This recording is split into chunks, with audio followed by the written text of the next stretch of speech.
Genèse chapitre 4, les versets 1 à 15.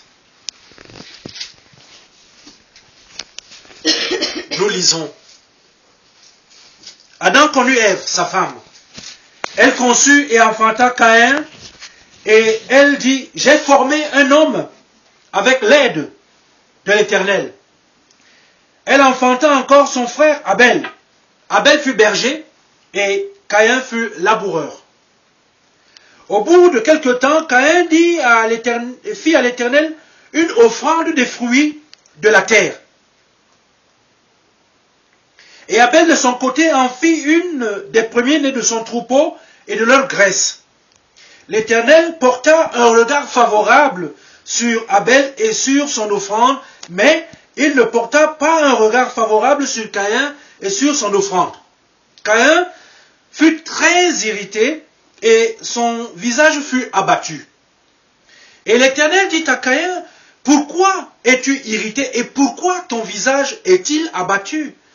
Certainement, si tu agis bien, tu relèveras ton visage, et si tu agis mal, le péché se couche à la porte. Et ses désirs se portent en toi, mais toi, domine sur lui. » Cependant, Caïn adressa la parole à son frère Abel, mais comme ils étaient dans les champs, Caïn se jeta sur son frère Abel et le tua. L'Éternel dit à Caïn, « Où est ton frère Abel ?» Il répondit, « Je ne sais pas. Suis-je le gardien de mon frère ?» Et Dieu lui dit, « Qu'as-tu fait? La voix du sang de ton frère crie de la terre jusqu'à moi. Maintenant tu seras maudit de la terre qui a ouvert sa bouche pour recevoir de ta main le sang de ton frère. Quand tu cultiveras le sol, il ne te donnera plus sa richesse.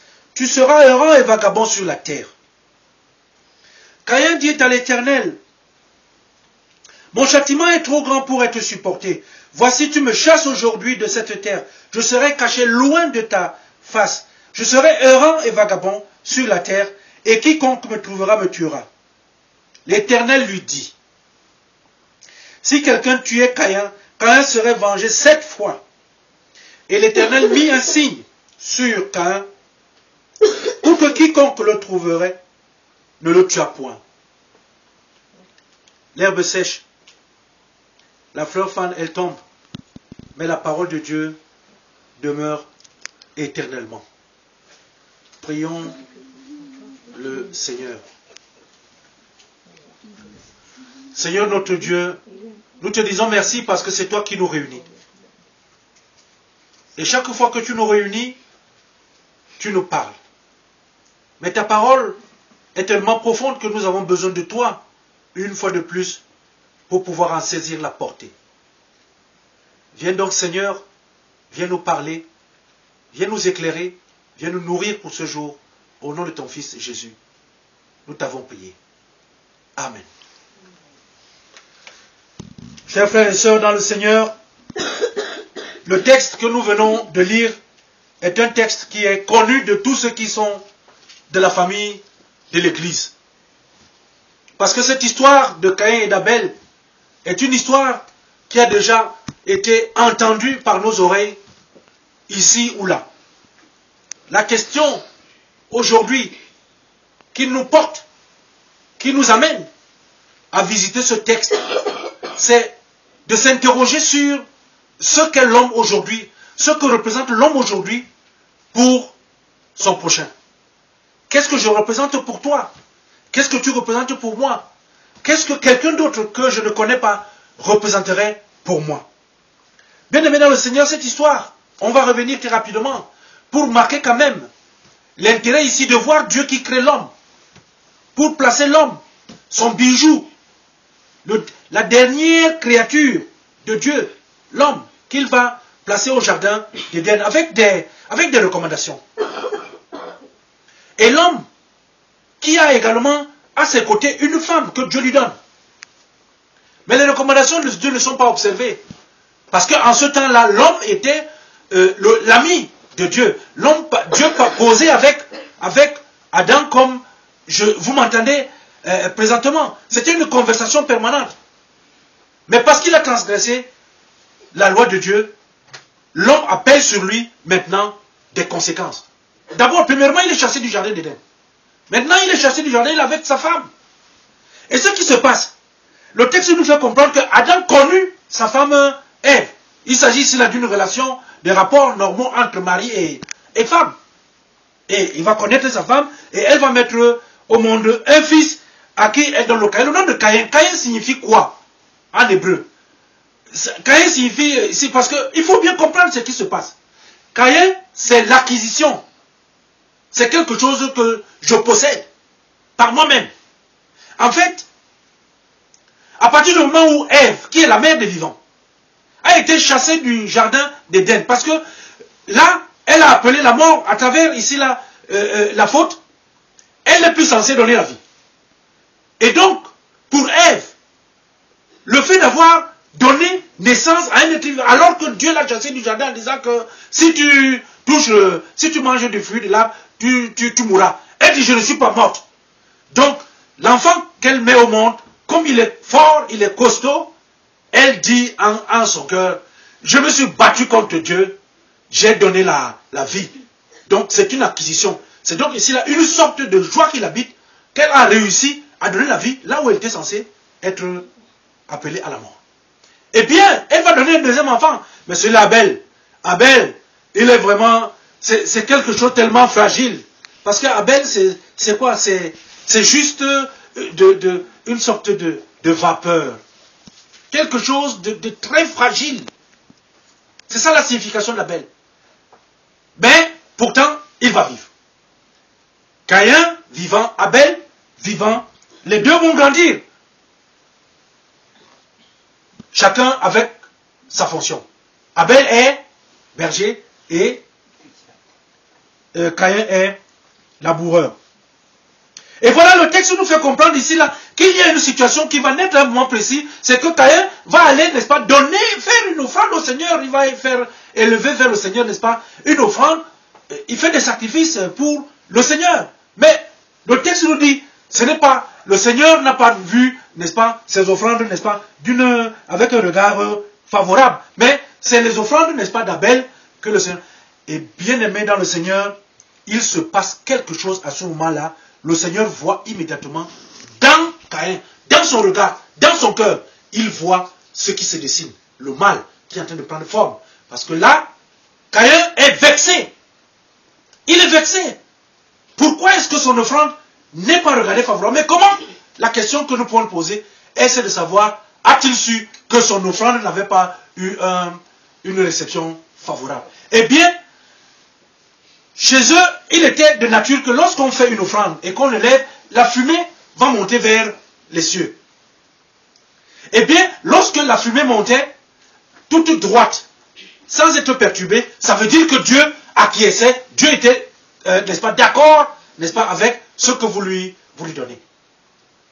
Et lorsque cette fumée allait en zigzagant et allait jusqu'à s'estomper, cela voudrait dire que le Seigneur n'a pas. Eh bien, Caïn va donc voir que sa fumée est partie en zigzagant, mais celle de son frère monte tout droit. Et il sait donc que son offrande n'est pas acquiescée. Ses affaires ne marchent pas. Les affaires de Caïn ne marchent pas. Et il est vexé. Le Seigneur voit et il lui dit, pourquoi es-tu irrité?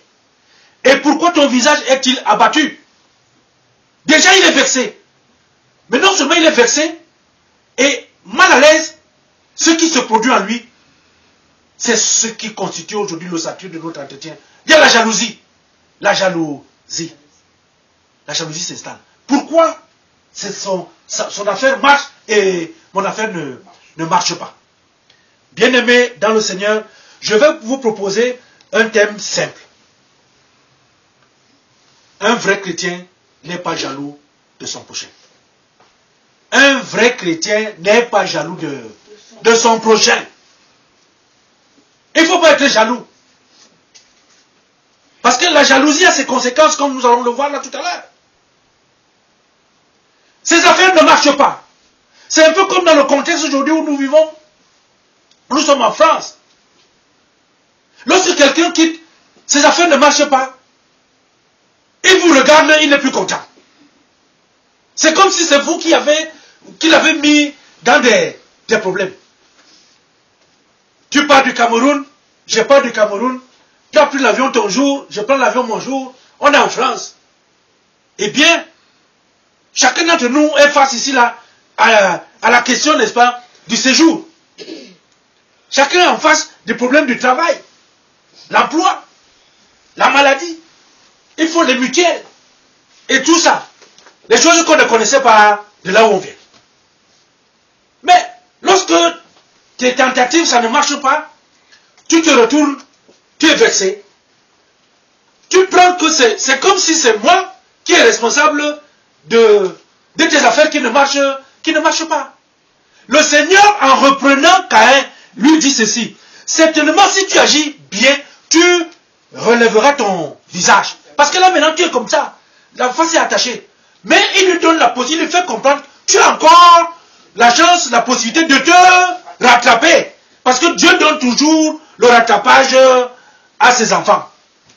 Dieu ne veut pas te voir mourir. Il te donne toujours une séance de rattrapage. Et force-toi encore. Mais ne t'en prends pas à ton fait. Parce qu'il lui dit, le péché se couche à la porte et ses désirs se portent en toi. Mais toi, domine sur lui. Il faut dominer. Le chrétien n'est pas jaloux. Quand il est en face de ça, il essaie de dominer. Un vrai chrétien n'est pas jaloux de son prochain. L'esprit de Caïn est parti depuis la nuit des temps. Cet esprit traverse aujourd'hui. Nous voyons, même ici où nous sommes en France, on va le dire d'une façon crue. Où lorsque les activités ne marchent pas, lorsque ça ne marche pas, l'étranger est responsable de tout. Lorsque tes affaires ne marchent pas, pourquoi est-ce que tu veux massacrer? Le Seigneur Jésus dit, venez à moi, vous qui êtes fatigués et chargés, mettez à mes pieds vos fardeaux, et moi je vous donnerai de la douceur du repos. Pourquoi c'est toujours l'autre qui est responsable de ce qui ne marche pas chez moi? Mais maintenant nous dépassons même le cadre, ce n'est plus l'étranger, ce n'est plus le noir, ce n'est plus le chinois, ce n'est plus ça. Nous sommes à la phase aujourd'hui où nous disons que l'étranger, c'est celui dont les affaires marchent. Et moi, mes affaires ne marchent pas.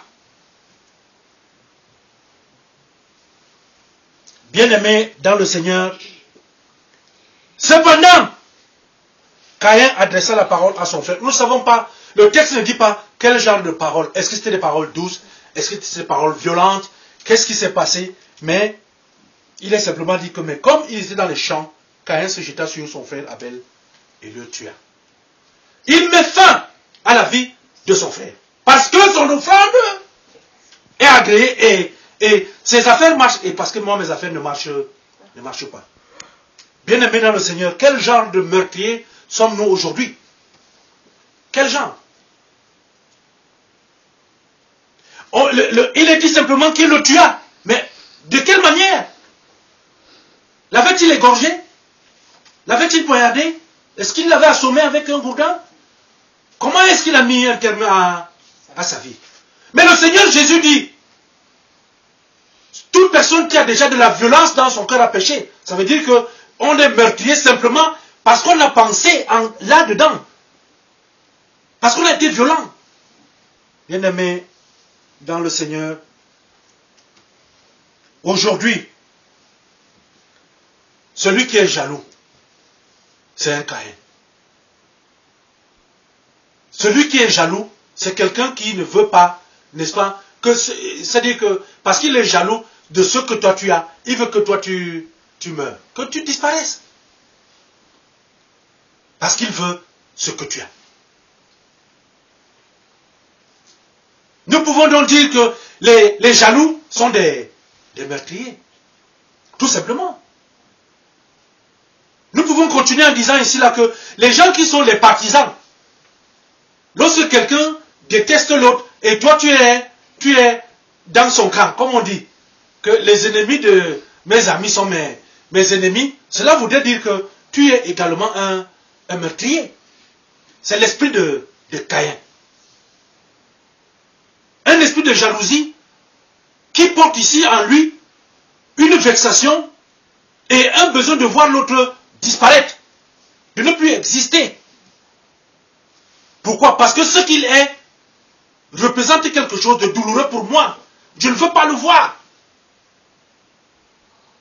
Nous sommes devenus aujourd'hui bien-aimés dans le Seigneur. Nous sommes devenus des meurtriers parce que nous ne voulons pas voir notre prochain dans la joie de voir que ses activités marchent. Dans l'église, le bel exemple aujourd'hui, c'est le corps pastoral. Lorsqu'un pasteur voit que son collègue est en face, ça marche, lui, il s'en va, il s'assoit pour imaginer comment faire pour l'éteindre. Il faut l'éliminer. Il ne faut plus qu'il existe. Dans les chorales aujourd'hui, dans l'église, on voit la compétition, la guerre qu'il y a lorsque une personne a une belle voix qui chante bien. Eh bien, l'autre qui est à côté s'arrache les cheveux, se blesse, parce que pourquoi c'est elle qui est devant? Pourquoi est-ce que mes affaires ne marchent pas? Mais lorsque mes affaires avec Dieu ne marchent pas, il faut que je me rapproche plutôt de Dieu.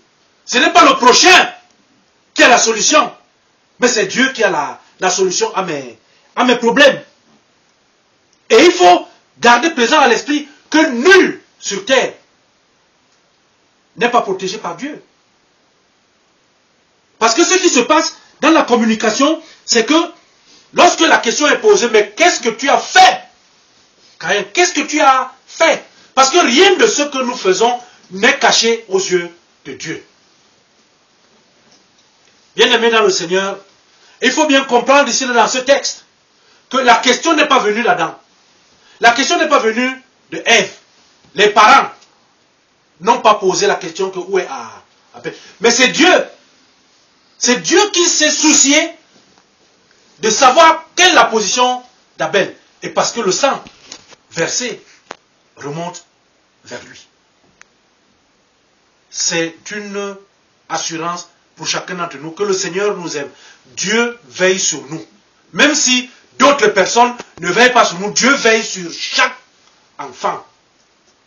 Sur chaque personne. Même Caïn, qui est meurtrier, le Seigneur dit que celui qui va le toucher sera puni. Un vrai chrétien n'est pas jaloux de son prochain. Qu'est-ce que la jalousie provoque en nous? Vexation, colère, violence et le désir de voir disparaître le prochain. Il faut éliminer en chacun d'entre nous, chacun doit se battre pour éliminer l'esprit de Caïn, que cet esprit ne l'habite pas. Ne pas être jaloux de son prochain, ne pas être jaloux de voir que ton frère, ta soeur, ton cousin, ton ami, ta femme, ton mari, que ça marche. Il ne faut pas être jaloux. Un véritable chrétien n'est pas jaloux. Au contraire, il félicite, il est content de voir, n'est-ce pas, que sa personne progresse, qu'elle change. Nous devons être porteurs de ce message dans un monde où aujourd'hui la jalousie fait rage, où on est content que lorsque le prochain, n'est-ce pas, on le voit en difficulté. On ne veut pas voir les gens progresser. Prions pour que nous soyons des chrétiens qui ne sont pas jaloux de leur prochain. Que le Seigneur lui-même bénisse en nous cette leçon. Amen.